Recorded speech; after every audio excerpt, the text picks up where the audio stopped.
sœurs, chers frères, nous sommes ravis et très heureux d'accueillir parmi nous aujourd'hui un éminent islamologue et philosophe, une des grandes figures de l'islam de France aujourd'hui, qui honore toute la communauté musulmane. Nous sommes heureux d'accueillir parmi nous Dr Ghalib El-Cheikh. Alors, chers frères, chères sœurs, j'aurais dû commencer par les sœurs parce qu'il faudrait leur donner leur dû. Elles ont été brimées longtemps. Mes chers amis, je ne trouve pas d'autre appellatif que celui de l'amitié pour m'adresser à vous. Mes chers corélégionnaires, puisque nous partageons la même religion. Mes chers compatriotes, nous partageons la même patrie aussi. En tout cas, mes frères en Dieu et mes frères en l'humanité, c'est vraiment une grande joie de me retrouver parmi vous. Et c'est un exercice que je n'ai pas l'habitude de dire. Je ne suis pas imam, et ce que je vous dis, je le dis sous l'autorité de l'imam. Je ne suis pas un moufti. Si Saïd, dans sa bonté et sa générosité, m'a présenté avec plusieurs titres qui me dépassent et qui me confondent. Ici, je suis grand, je ne suis grand, et encore que par la taille, et ça rentre dans la moyenne nationale maintenant. Je ne suis, encore une fois, et ce n'est pas de la fausse modestie. La fausse modestie est une tare, on a envie d'être loué abondamment. On se la joue faux modeste. Je ne suis qu'un témoin et un introducteur d'un sujet. C'est vrai que le contexte est un peu particulier. J'ai quelques habitudes de certaines tribunes, de certains amphithéâtres. Parfois, je me retrouve dans tel ou tel auditorium, etc. Mais le fait de me retrouver dans une mosquée qui a son rôle d'être un lieu dédié au culte de Dieu, elle est aussi un lieu d'acquisition du savoir, de l'échange, et aussi du débat. Ce n'est pas peut-être possible aujourd'hui, mais je vous promets que Dieu nous prête vie pour que ce soit possible les fois d'après, et pour évoquer, pour parler, pour donner à la mosquée sa vocation aussi de ne pas être uniquement un lieu de liturgie, de prière, comme on dit, mais c'est aussi un lieu d'acquisition du savoir. Il y a une différence entre mosquée tout court et une mosquée cathédrale. Al-Masjidul Jami', c'est un lieu qui aussi donne la possibilité de la formation du citoyen et de la citoyenne, du croyant et de la croyante. Alors aujourd'hui, nous parlons de l'acquisition du savoir. L'acquisition du savoir est un devoir. J'ai envie de dire en guise de préambule, en guise de préliminaire, en début, et j'implore votre indulgence, soyez patient avec moi. Je risque de dire des choses que vous n'avez pas l'habitude d'entendre. Je vous prie de croire que ce n'est pas une volonté de blasphémer. Mais peut-être que vous n'avez pas l'habitude de l'entendre dans des mosquées. Nous avons besoin de nous réveiller d'une longue léthargie, d'un long sommeil. Vous savez, chez les bouddhistes, les bonzes, les lamas, les moines bouddhistes, parfois entrent en méditation. Et il arrive que cette méditation soit longue. Et le supérieur vient, il donne un bon coup de bambou sur l'épaule ou sur la tête du bonze ou du lama pour le faire réveiller de sa méditation. Quelque part, nous avons besoin, je ne dis pas que je suis supérieur, bouddhiste ou lama, mais quelque part, nous avons besoin aussi de nous réveiller d'une profonde léthargie. Si je me trompe, astaghfirullah, astaghfaran shadidan, et puis plus tard je compte sur votre sagacité pour me le faire savoir, et sinon bon, nous réfléchirons ensemble pour que nous sortions. Alors je généralise, et ce n'est pas bien de généraliser, mais pour que nous sortions de l'ornière.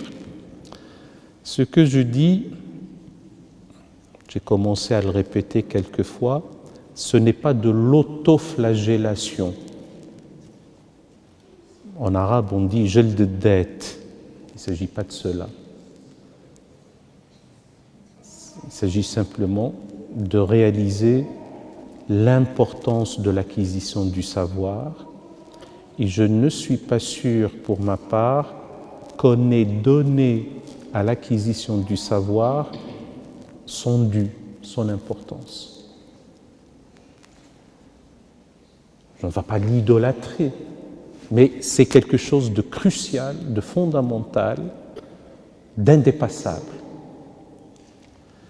Alors, comme nous sommes dans un lieu de culte, dans une mosquée, je vais citer quelques versets coraniques, quelques hadiths, je le dis au pluriel. En réalité, j'essaye d'éviter ce qu'on appelle, en termes un peu plus techniques, et je sais que c'est Saïd, à juste raison, m'avait demandé d'utiliser un vocabulaire un peu plus approprié et de trouver une situation médiane entre ne pas niveler par le bas, il n'y a aucune raison, au contraire, nous devons tous exercer la raison, avoir l'effort d'aller comprendre, d'aller chercher, mais ici ce n'est pas non plus l'école pratique des hautes études et on n'est pas au Collège de France.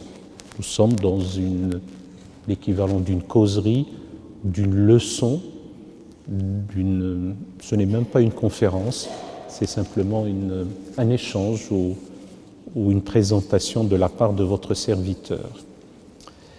Et donc,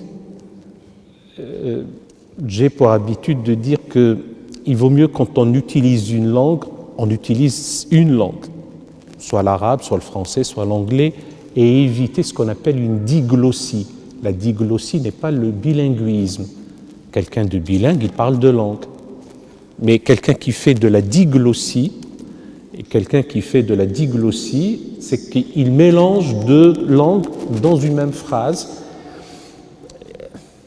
Je ne sais pas si c'est bien ou ce n'est pas bien, mais de mon point de vue, pour la cohérence, il vaut mieux utiliser une seule, quitte à expliquer par moment telle ou telle phrase pour faire passer un message en faisant appel à une autre langue. Et donc j'ai dit que pour ce sujet si important, si crucial, si fondamental, qui est l'acquisition du savoir, je vais faire appel à quelques versets coraniques et quelques hadiths. Hadith, ici ce n'est même pas la peine de l'expliquer, alors qu'il arrive qu'à France Culture, pour les auditeurs, on leur explique qu'est-ce que c'est qu'un hadith. C'est une parole, un propos, un dire, une maxime, un silence par moment devant une situation du prophète de l'islam. Salawatullahi wa salamuhu alayhi, je le dis une bonne fois pour toutes, ce que nous avons dit là, sallallahu alayhi wa sallam, s'appelle en français une eulogie. Qu'est-ce que c'est qu'une eulogie? Avec le préfixe e, eu, qu'on peut trouver dans euthanasie, comme on peut trouver dans eugélion, qui donne l'évangile, une bonne parole, une heureuse parole. Et donc c'est une bonne parole, c'est une prière qui est dite après avoir évoqué le nom du prophète. Il y a une phrase spécifique, mais on le dit aussi pour d'autres prophètes. On commençait à le dire pour les califes les bien guidés ou les mieux guidés ou de l'orthodoxie ou de la rectitude spirituelle. On a commencé à le dire bien plus tard. On ne l'a jamais dit de leur vivant et on ne l'a pas dit immédiatement après leur mort. On n'a jamais dit Omar ibn al-Khattab radiyallahu anhu immédiatement après sa mort, ni de son vivant.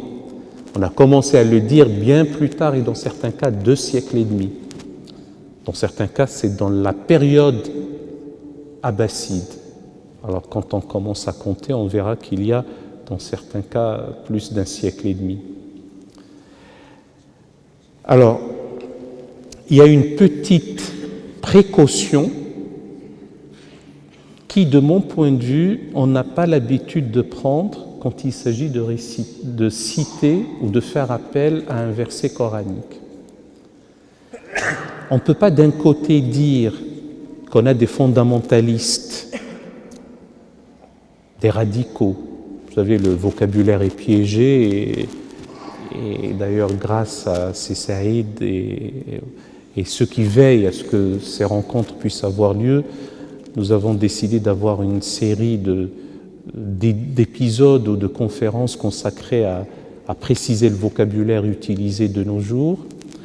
Et donc on ne peut pas dire qu'on a des radicaux, des extrémistes, des terroristes qui utilisent ou qui prennent en otage le Coran en extrayant hors contexte tel ou tel passage coranique, sans le relativiser à son contexte, et que moi je viens et je vais faire la même chose et je vous prends encore tel ou tel passage coranique, sauf que je l'utilise dans le bon sens, parce que j'ai la faiblesse de croire que je le fais dans le bon sens. Et du point de vue de la méthode, nous ne pouvons pas dénoncer une méthode et l'utiliser en même temps dans autre chose. Donc il faut qu'on le précise. Et une fois que je l'ai précisé, par abus méthodologique, je vais le faire. Parce qu'on ne peut pas faire autrement. En plus, on n'a pas le temps de ramener tout à l'explication des circonstances de la révélation. Je les cite, c'est pour dire que les références coraniques, les versets coraniques, les passages dans le Coran, qui pour nous autres musulmans sont la parole de Dieu faite livre, nous incitent à aller acquérir le savoir et de toute façon montrent l'importance du savant ou de la savante, de l'homme ou de la femme qui a la connaissance.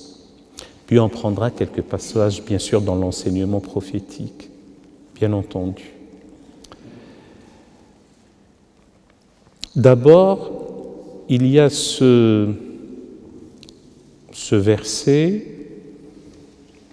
de la sourate dite de Fatir, le Créateur, la sourate 35, verset 11, qui globalement, voilà, parce qu'on donne le sens davantage, dit que ceux qui craignent davantage Dieu parmi ses serviteurs, parce qu'il s'agit de Dieu, sont les savants.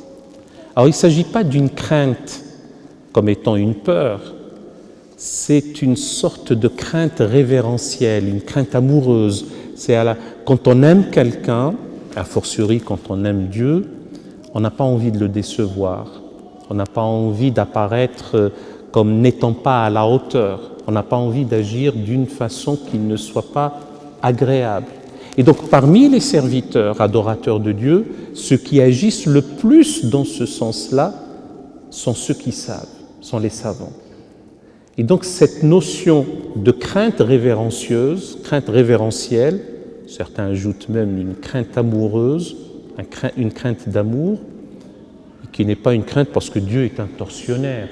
Il faut sortir de cette vision-là et caractérise davantage les gens du savoir, parce qu'ils savent un peu plus que les autres en réalité, et donc ils savent qu'il y a un être premier, un créateur, un fondateur du hasard anti-hasard, comme on dit, une origine non mécanique à tous les mécanismes.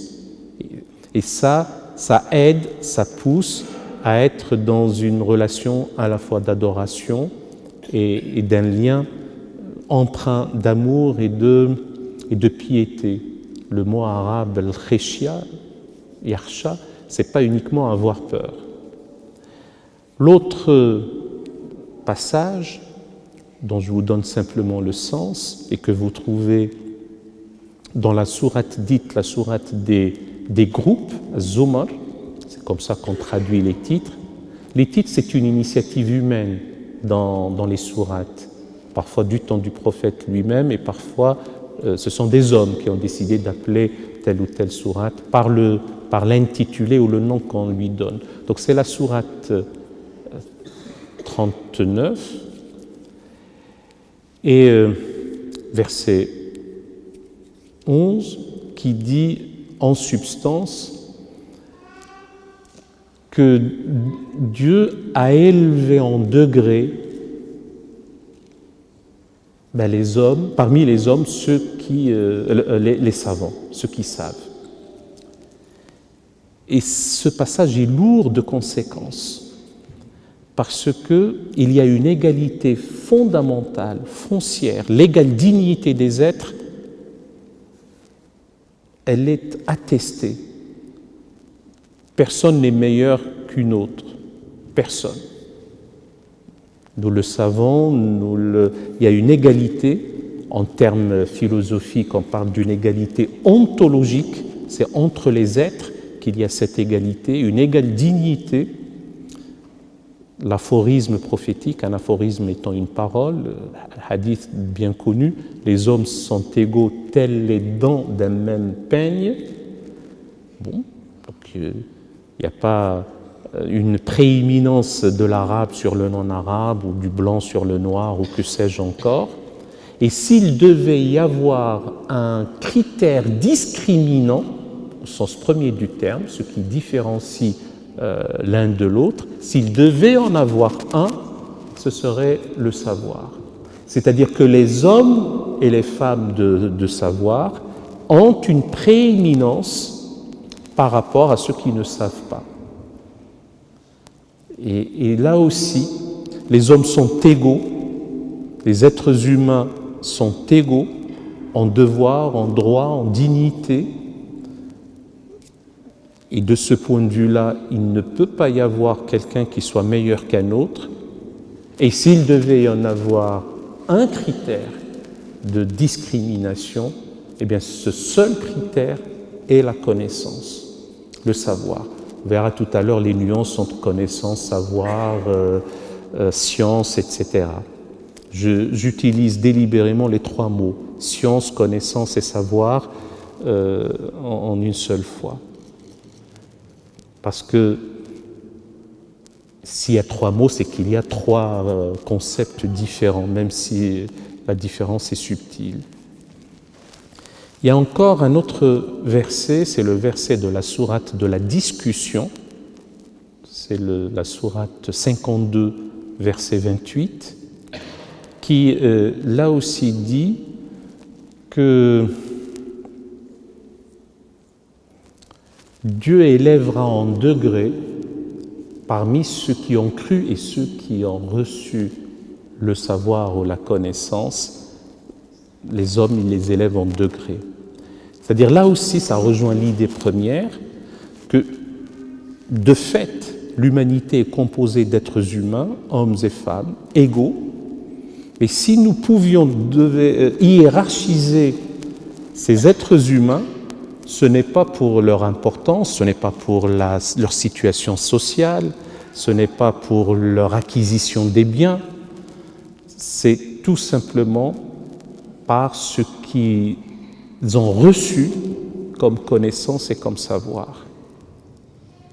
Et on peut encore citer ce passage où il est dit que Dieu vous a fait sortir des ventres de vos mères dénués de tout, mais il vous a donné par la suite l'ouïe, la vue et les cœurs, mais les cœurs dans le sens de l'intelligence du cœur.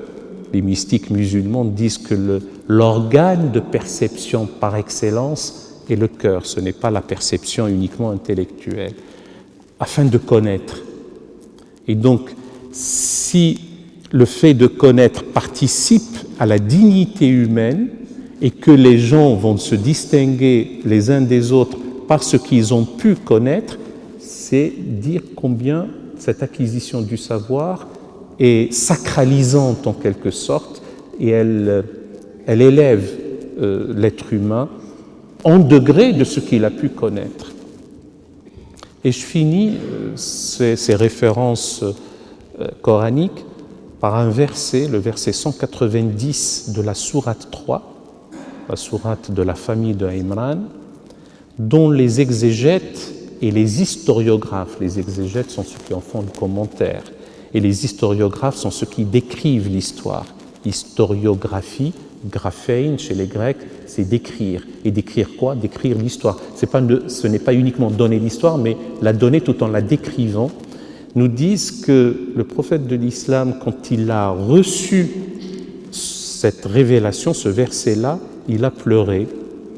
Et donc, en substance, le passage dit « Certes, dans la création des cieux et de la terre, dans l'alternance du jour et de la nuit, autant de signes pour ceux qui sont doués d'intelligence, ceux qui, debout, assis, couchés, ne cessent de méditer cela, disant « Seigneur, tu n'as point créé ceci en vain, gloire à toi et préserve-nous des tourments du feu. » Alors, si je fais un petit commentaire de ce passage, il y a cette idée qu'on a des symboles, des signes, et n'oublions pas que les signes qui sont les versets coraniques renvoient à des signes dans le livre univers. Il y a le livre révélé et le livre univers, c'est-à-dire que le croyant et la croyante sont tenus de lire 2 livres. Notre ami Cheikh Tariq Koubrou, lui, il dit qu'il faut lire 3 livres, et je pense sincèrement qu'il a raison. Moi, je m'étais restreint à 2 livres. Le premier, c'est le livre révélé, qui est le pendant du livre univers. Cheikh Tariq Koubrou ajoute le livre de l'âme, le livre intérieur. Et donc, ces 2 livres, le livre révélé et le livre univers, entrent en correspondance. Et les versets coraniques renvoient aussi aux signes dans les splendeurs de la création. Et donc, le fait de les méditer, d'observer, d'essayer de contempler ces splendeurs, cette beauté, cette intelligibilité du monde. Parce que ce qui est étonnant, c'est que le monde soit aussi intelligible. Parfois, les lois physiques sont difficiles à pénétrer, mais elles décrivent ce monde. Et donc, le fait de méditer cela montre à ceux qui savent pénétrer les arcanes de la matière, qui sont émerveillés par cette connaissance, que la création n'est pas vaine, que Dieu n'a pas créé ceci en vain, qu'il y a une raison. Donc le monde a un sens, et il a du sens. Il y a un sens, parce que le mot sens a 3 sens, si je puis dire. Le sens au niveau de la signification, le sens au niveau de l'orientation et le sens au niveau de la perception. Et ceci, un croyant ou une croyante ne reste pas insensible, si je puis dire, devant ce qui lui est offert. Dieu nous dit que nous n'avons pas créé ceci en vain, et nous ne l'avons pas créé par divertissement. Nous aurions agi autrement à supposer que nous eussions voulu agir de la sorte. C'est-à-dire que l'univers et notre présence ici-bas n'est pas vaine, ce n'est pas fortuit, ce n'est pas le jeu du hasard. D'autres, ceux qui ne sont pas croyants, disent que c'est absurde, que c'est comme ça. L'univers kafkaïen, relatif à Kafka, renvoie au désespoir. Qu'est-ce qu'on fait là? Alors j'ajoute quelques hadiths et puis peut-être que je finirai sur l'état, j'allais dire de la nation, pas au sens américain du terme, l'état de la Ummah. On nous dit toujours, à tort ou à raison, on ne peut pas dire que tel ou tel hadith serait apocryphe, c'est-à-dire pas encore authentifié, pas juste, qui a été utilisé par tel ou tel radical parce qu'il ne va pas dans le sens que nous souhaitons tous, et que moi je viens et je vous dis, vous savez, les hadiths que je suis en train de vous reciter là sont ceux-là authentiques. Je dis, bon, à ma maigre connaissance, je les ai trouvés dans le portique, puisqu'on parle de portique, de bab, de porte, du savoir, le portique 10 notamment, dans les recueils dits authentifiés, et notamment celui de Bukhari, qui fait autorité. Bukhari est mort en 870, Muslim est mort en 875, c'est-à-dire qu'on est vers le 4e quart, un peu la fin du 9e siècle. Et le fait de donner comme ça des dates, c'est important de savoir le temps qui a pu passer entre l'apostolat du prophète, l'apostolat étant sa prédication, sa mission, son ministère, comme on aurait dit en univers chrétien, et quand est-ce qu'on a commencé à collecter, à ramasser, à rassembler les hadiths qui lui sont attribués. Donc j'en ai quelques-uns, vous les connaissez tous, c'est peut-être l'interprétation que nous devons leur donner. Et certains même m'ont dit « Ah oui, mais un tel et un tel n'est pas tout à fait sûr. » Mais bon, allez, il y a quelques-uns que nous connaissons tous. L'acquisition du savoir est un devoir pour tout musulman et toute musulmane. On avait quelques radicaux, pour faire simple, qui dans leur machisme ont enlevé musulmane. Et on a entendu l'acquisition du savoir est un devoir pour tout musulman. Et c'est un tort, parce que je l'ai toujours appris, que l'acquisition du savoir est un devoir pour tout musulman et toute musulmane. Ou encore le hadith, ou la maxime, ou l'aphorisme qui dit l'acquisition du savoir, ou aller acquérir le savoir, aller demander le savoir, ou soyez en quête du savoir depuis le landau jusqu'au tombeau, ou depuis le berceau jusqu'au tombeau. Qu'est-ce que ça veut dire? Ça veut dire qu'on ne peut pas dire « Ah, j'ai eu tel diplôme, j'arrête ». Non, la vie durant, on est en acquisition du savoir. J'aime à rappeler que quelqu'un comme Al-Farabi, l'Alpharabus des Latins, né en 872-873 à Balkh, dans le Farab étant une province en Transoxiane, et puis vers l'âge de 48 ans, 50 ans, pour l'époque c'était une bonne espérance de vie, il s'est dit j'ai atteint les limites de la connaissance dans ma région, dans le Farab. C'est pour ça d'ailleurs qu'on l'appelle Farabi. Eh bien, il faut que j'aille ailleurs pour comprendre et apprendre davantage. Donc il est allé à Bagdad, puisque Bagdad était à ce moment-là la métropole de la connaissance, à l'âge de 50 ans. Donc on est à peu près vers 920-922, pour être le disciple de Bishr ibn Matta Yunus, un chrétien. Il dit, moi mes maîtres musulmans dans ma province m'ont tout appris et ayant atteint les limites de ma connaissance ici, et je ne voudrais pas mourir sans avoir encore appris davantage. Donc il y va et il apprend donc auprès d'un maître chrétien, et ça nous donnera le grand philosophe méconnu, hélas, de nos jours. Je ne dis pas qu'il faut exhumer Al-Farabi, je dis simplement qu'il faut s'inspirer de son audace intellectuelle, de son acuité, de sa hardiesse, de ses connaissances, etc. Il y a encore un autre hadith qui dit « Allez acquérir le savoir, fût-ce en Chine, ou même en Chine ». On le connaît, ce verset, ce hadith. Simplement, on ne s'est jamais interrogé sur la question le fait d'aller acquérir le savoir, même en Chine, ou fût-ce en Chine, certes, il y a cette idée que le voyage est périlleux, c'est lointain.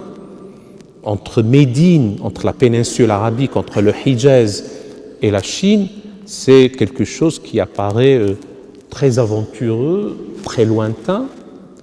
Mais il y a encore quelque chose de la plus haute importance. Ça veut dire que le savoir à Médine n'était pas autosuffisant, y compris en la présence du prophète.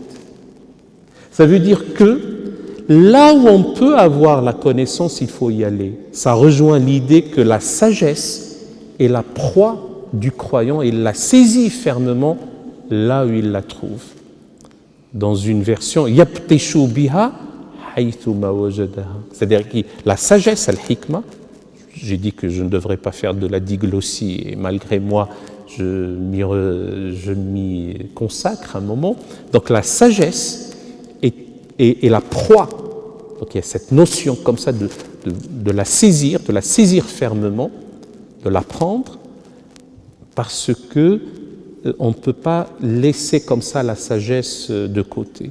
Et aussi étonnant que ça puisse l'être, les premiers musulmans dans leur engouement, les premiers, je ne parle pas des primo-musulmans, les compagnons du prophète ou les compagnons des compagnons, mais quand l'empire commençait à s'étendre, quand on parlait des anciens, Ça vous rappelle quelque chose? Ils n'ont pas utilisé le terme de salaf, mais quand on parlait des anciens, on parlait des Grecs. La sagesse des anciens, donc on parlait des Grecs, parce qu'on savait que les Grecs avaient une sagesse à donner, et donc il fallait aussi apprendre. Il y a un autre hadith qui est le savant surpasse le dévot telle la pleine lune qui surpasse les autres astres. Enfin, en réalité, si on devait pinailler de nos jours, on dira que la lune n'est pas un astre, on ne va pas confondre avec les autres astres. Mais l'idée, c'est que le savant surpasse le dévot par une belle nuit étoilée, surtout à la pleine lune. La pleine lune est là, donc elle éclipse en quelque sorte en éclat les autres étoiles. Et bien, il en est de même du savant qui connaît mieux les choses et qui est resplendissant par rapport au dévot. Et ceci renvoie à cette idée que peu de science vaut mieux que beaucoup de culte. Étudier une partie de la nuit vaut mieux que de prier toute la nuit. Allez, je commence peut-être à être un peu provocateur, mais j'insiste, étudier une partie de la nuit vaut mieux que de prier toute la nuit. Parce qu'avec la connaissance qu'on a sur soi, qu'on a pu acquérir, et surtout lorsqu'on la diffuse, parce que n'oublions pas que l'aumône du savoir est sa diffusion. L'aumône du savoir est sa diffusion. Donc, étudier une partie de la nuit vaut mieux que de prier toute la nuit, parce que peu de science vaut mieux que beaucoup de culte. La prière, elle est bonne pour soi, elle proscrit, elle prohibe, elle nous fait écarter de la turpitude, de la forfaiture, des mauvaises choses, et tant mieux. Il y a une quiétude, il y a une sérénité, il y a une autodiscipline, il y a une éducation de l'âme. Tout ça est merveilleux, tout ça est bien. C'est bien pour soi, c'est bien aussi pour le groupe, pour la société. Et entre prier toute la nuit, ce sont des prières dites surérogatoires, et n'étudier qu'une partie de la nuit, le primat de la connaissance et de l'étude est clair. Ça nous mène à l'autre hadith qui dit « L'encre du savant est meilleure auprès de Dieu que le sang du martyr. » L'encre du savant est meilleure auprès de Dieu que le sang du martyr. C'est-à-dire, lorsqu'on a des individus qui ont cru bénir des attentats suicides comme étant des opérations martyrs, nous savons dans quel contexte, mais en tout cas, c'est criminel que de ne pas expliquer, que de ne pas enseigner, que de ne pas enjoindre à ce que l'encre du savant est meilleure auprès de Dieu que le sang du martyr. C'est-à-dire que si même on a envie de pousser l'oppression, il faut aussi la préparer intellectuellement. Il faut aussi la préparer par la connaissance. Et il y a, parce que je dois sûrement en oublier, d'autres hadiths qui sont bien connus dans la tradition.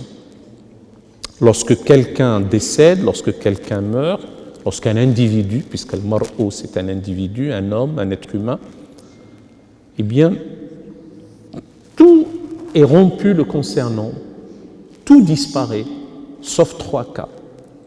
Un enfant vertueux qui, par ses actions, eh bien, amène des prières pour lui, une aumône dite récurrente, le fait que quelqu'un participe à la construction d'un hôpital, à l'époque quand on avait soif et on avait besoin d'eau, d'une fontaine, maintenant participer à des actions humanitaires, aider à la construction des lieux du savoir, etc. Ça s'appelle une aumône, planter des arbres pour que les gens puissent se nourrir.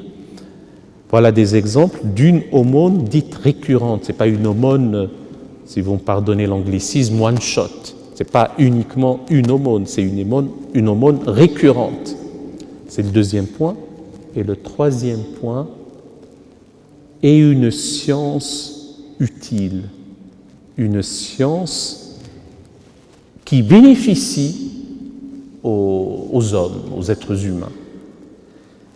Et de ce point de vue-là, ça rend le savant immortel, en quelque sorte. En tout cas, son nom est perpétué. Et n'oublions pas que les savants sont les héritiers des prophètes. Les prophètes qui n'ont pas laissé un dinar ou un dirham, parce que ce n'est pas ni leur rôle, ni leur vocation, ni leur mission. Et comme le cycle, en tout cas pour notre doctrine à nous musulmans, le cycle de la prophétie est clos, qu'est-ce qui reste? Il reste les hommes du savoir, les hommes et les femmes du savoir qui, eux, perpétuent cette connaissance à la fois prophétique, mais en tout cas, l'homme et la femme de connaissance est un héritier ou une héritière des prophètes, et en l'occurrence du prophète de l'islam. Et quel insigne privilège que de se dire « je suis légataire, je suis héritier de l'enseignement prophétique ». Je dois en oublier tel ou tel hadith. Maintenant, revenons à la situation actuelle. Le monde arabe, je ne confonds pas arabe et musulman, bien entendu, je peux l'étendre même au monde musulman, ne produit dans le monde de l'édition, dans la production éditoriale, que 0,8% de la production éditoriale mondiale. Et ce n'est pas acceptable. Ce n'est pas acceptable. Alors, je ne veux culpabiliser personne. Ce n'est pas mon rôle. C'est simplement pour que nous nous réveillons. Pour que nous privilégions les cursus diplômants jusqu'au bout. Et ça doit être la priorité des priorités. Alors je vous demande infiniment pardon, et c'est là où je commence à prendre mes précautions. Ça m'a valu quelques inimitiés, mais je les assume. J'avais dit lors d'une rencontre comme ça, pas nécessairement dans une mosquée, que j'ai connu des parents, des pères de famille, qui s'endettent, parce qu'ils n'ont pas les moyens, qui s'endettent pour aller acheter un mouton afin de l'immoler ou de le sacrifier le jour de l'Aïd. Alors qu'il n'y a aucune raison de s'endetter pour cela. Et que s'ils devaient s'endetter, qu'ils s'endettent pour aller acheter une tablette ou un ordinateur pour que son fils ou sa fille ne soit pas analphabète numériquement. Parce que de nos jours, il n'y a pas que le fait d'être analphabète tout court, parce qu'on peut lire, etc. Mais si on ne sait pas utiliser les outils de la révolution numérique, eh bien on n'aide pas ces enfants à être les futurs hommes et femmes de leur époque. Si on a les moyens, on peut faire les deux et faire la fête, et pourquoi pas, parce que la question n'est pas là. Et moi je commence à en avoir assez de cette idée que les musulmans fêtent un mouton. Parce que d'abord, le pauvre mouton n'est pas à la fête et les musulmans ne fêtent pas un mouton et il ne s'agit pas de la fête du mouton, il s'agit de la fête du sacrifice et de commémorer ce qu'il y a derrière.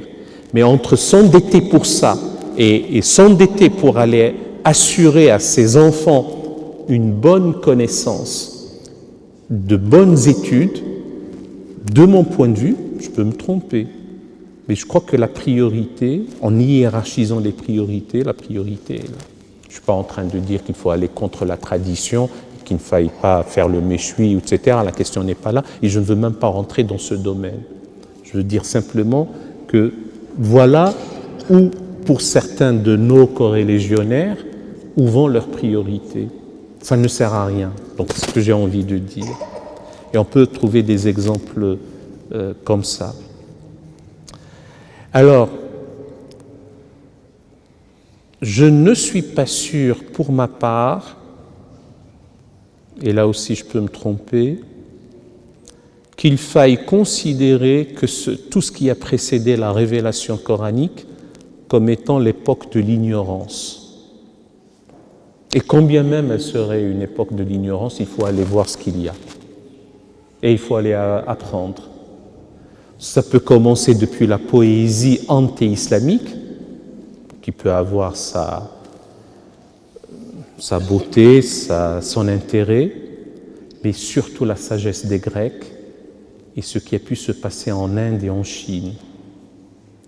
Et quand les musulmans n'étaient pas frileux, n'étaient pas complexés, n'étaient pas renfermés sur eux-mêmes, n'étaient pas recroquevillés, n'étaient pas dans une logique de « ah ben, on a tout ce qu'il faut, on a la révélation, et puis avant c'est l'ignorance, et puis le reste ne nous intéresse pas », ben, ils étaient dans une frénésie, dans un engouement, dans un enthousiasme.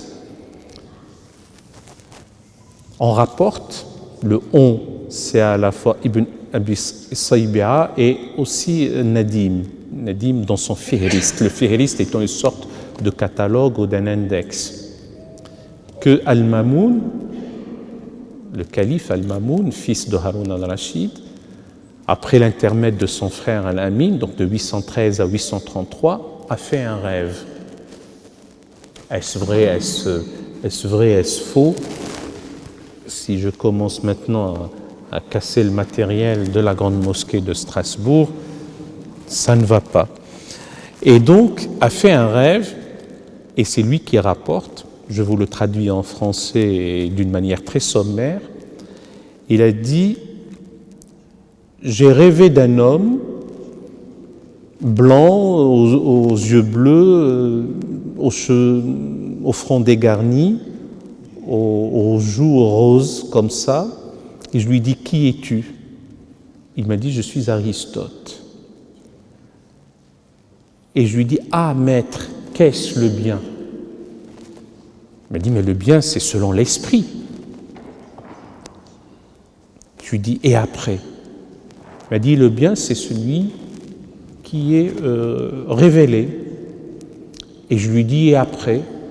Il me dit « Le bien, c'est celui qui est reconnu unanimement. » Et je lui dis « Ensuite ?» Il m'a dit « Ensuite, il n'y a pas d'ensuite. » Et donc on rapporte que suite à ce rêve, il a décidé, lui aussi, de nos jours on aurait dit il a fait acte de mécénat, comme un mécène, donc un mécénat d'État, d'aller récupérer les livres et les connaissances, notamment chez les Grecs, chez les Byzantins. Donc il y a eu toute une période d'engouement, de frénésie, d'enthousiasme, et on a corrigé même les erreurs. N'oublions pas que quelqu'un comme Ibn al-Haytham al-Azan, à peu près comme 965, 1039, 1040, a corrigé dans un ouvrage intitulé « Ash-Shukuk ala Batleymous » les doutes sur Ptolémée.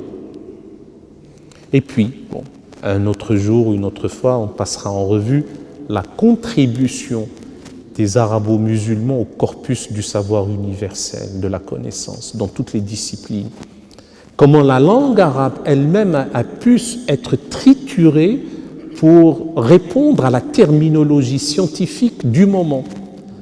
La mécanique, par exemple, on parlait de la science des procédés ingénieux, ilmul hiyal, parce que mécanique, machination, donc il y avait non seulement pour des considérations ludiques, mais aussi pour des considérations d'ingénierie, de technique d'irrigation, de noria, d'horloge, de clepsydre, etc. Les clepsydres étant les horloges à eau. Donc les mathématiques, l'astronomie, ce sont des choses que nous connaissons, et un jour peut-être qu'on passera en revue toutes ces disciplines et comment il y a eu cette phase ascendante et après l'énigme absolue qui reste pour nous, pourquoi tout cela est parti. Je finirai, puisque le temps s'écoule, sur de mon point de vue, et là aussi j'espère me tromper, et si je me trompe, tant mieux dans ce cas-là, puisque je me serais trompé, c'est qu'il y a toute une séquence dans l'histoire de l'humanité que nous autres, et le nous autres, j'ai conscience que je suis en train de généraliser et que la généralisation est toujours abusive, il y a une séquence dans l'histoire de l'humanité que nous autres musulmans avons dédaigné ou avons oublié ou à laquelle nous ne nous sommes pas intéressés ou qu'on a totalement ignoré, parfois même par arrogance, et qui est la séquence moment Descartes, moment Freud. Alors qu'est-ce que c'est que moment? Chez Hegel, le philosophe Hegel, un moment, c'est un temps fort de rupture, de révolution, d'un passage d'une situation à une autre. Donc c'est ce qu'on appelle le cartésianisme, donc le moment Descartes. Descartes, c'est 1596-1650, donc il va mourir au milieu du XVIIe siècle, et jusqu'à Freud. Freud, c'est de mémoire 1856-1939, donc là aussi il mourra en gros à moitié du XXe siècle.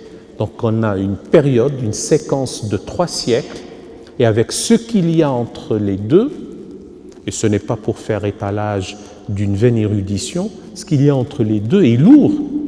Du John Locke, du Pierre Bayle, du Kant, du Spinoza, de Leibniz, de John Stuart Mill, du Rousseau, du Montesquieu, du Montaigne, du Voltaire, de tout ce que vous voulez.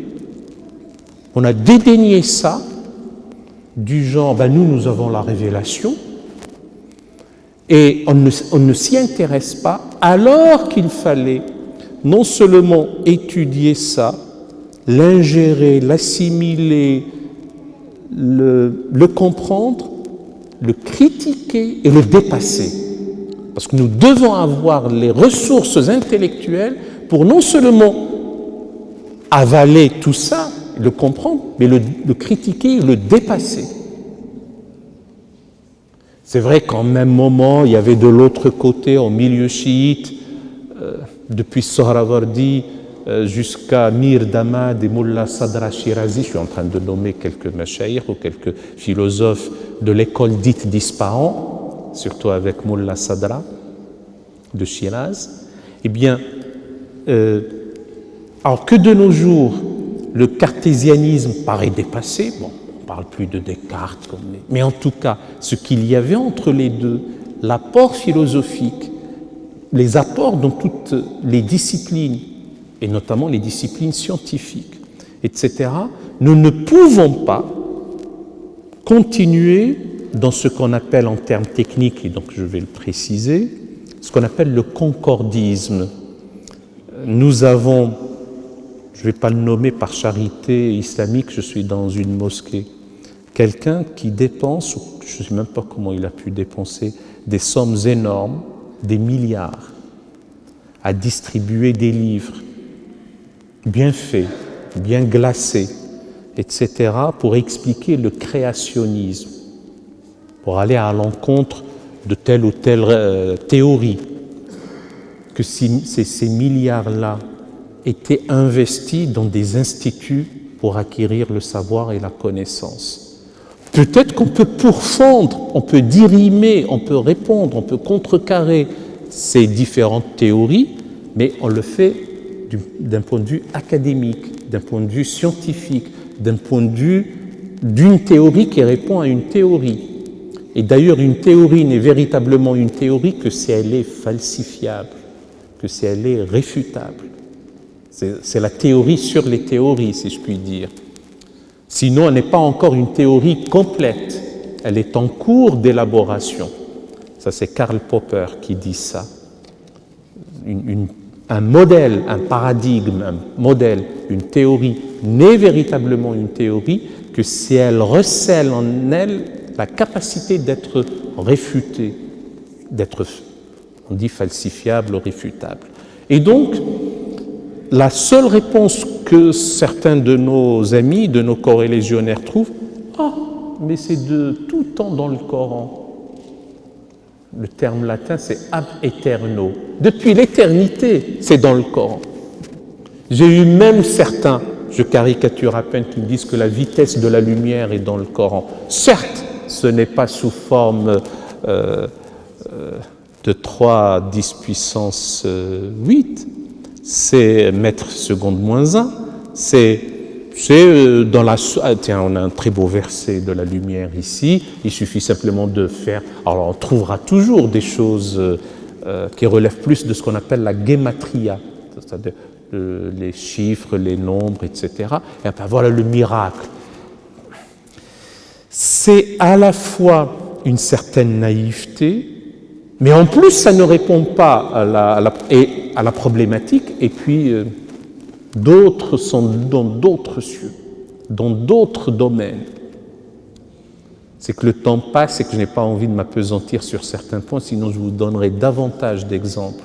C'est-à-dire que nous nous retrouvons, je dis nous, je me mets dedans parce que je suis solidaire, moi, de notre Oumma, dans une rationalité fermée, dans une raison au sens de l'aql, une raison religieuse fermée, une raison religieuse dévote, voilà, dans la pensée magique.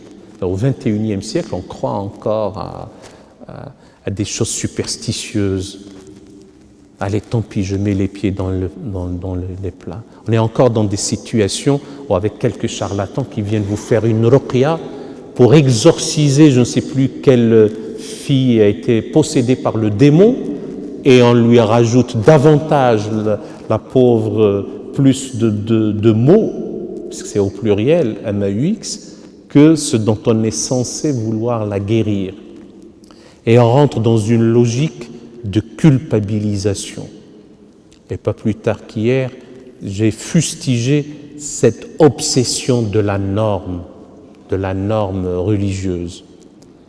C'est-à-dire, non seulement on ne cherche pas à aller soi-même au paradis, et encore de nos jours, quelle symbolique y a-t-il au paradis? Est-ce que c'est pour aller jouir des délices paradisiaques, ou c'est pour aller rencontrer le Seigneur, être extasié d'amour dans des visions béatifiques? Bon, ça peut donner lieu à un débat véritable et serein. Non, c'est qu'on s'intéresse ou on se mêle de la vie d'autrui pour que lui n'aille pas en enfer. Les choses ne sont pas plutôt de cet ordre, en réalité. Donc, une foi apaisée, sereine, intelligente, sera une foi qui nous pousse à vivre intelligemment, une intelligence hybride. J'aime beaucoup insister sur cette hybridation entre l'intelligence du cœur et l'intelligence de l'esprit. Et que s'il doit y avoir une quelconque, le mot n'est peut-être pas tout à fait approprié, une quelconque suprématie ou une quelconque force, quoique dans l'ordre de l'amour, la force est une faiblesse, mais bon, s'il devait y avoir une quelconque prééminence, c'est effectivement faire de la croyante et du croyant des hommes et des femmes à la fois d'intelligence, cette intelligence hybride du cœur et de l'esprit, mais aussi des hommes et des femmes du savoir, des hommes et des femmes de leur temps, de leur époque, et qui ne soient pas illettrés ou analphabètes, mais même de nos jours, qui ne soient pas illettrés ou analphabètes numériquement. Ce tournant numérique est tout aussi important. On est à l'ère de 3.0, comme on dit, et donc il faut que ça soit gagné par ce jeune homme ou cet autre jeune homme qui apparemment rigole de ce que je dis, mais c'est important que tu gagnes la révolution numérique. Ça sera bien ancré dans ta tête, j'espère, véritablement. Merci mes chers amis de m'avoir écouté. Le temps passe très agréablement avec vous. Je fais mienne cette parole de Shafi'i, mort en 820. Dans les débats, dans les rencontres, mon avis, je le crois juste et je n'oublie jamais qu'il peut être entaché d'erreurs. Et l'avis de mon contradicteur ou de mon interlocuteur, je le pense par construction comme étant faux, mais je n'oublie jamais qu'il recèle sa part de vérité. C'est ça l'éthique du débat, de l'échange, de la discussion, et c'est comme ça qu'on transmet, si on a la faiblesse de croire qu'on a su ou appris quelque chose, pour que ça soit bien diffusé et pour que ça soit soumis aussi à critique et à débat. La prochaine fois, nous aurons à échanger. Merci bien.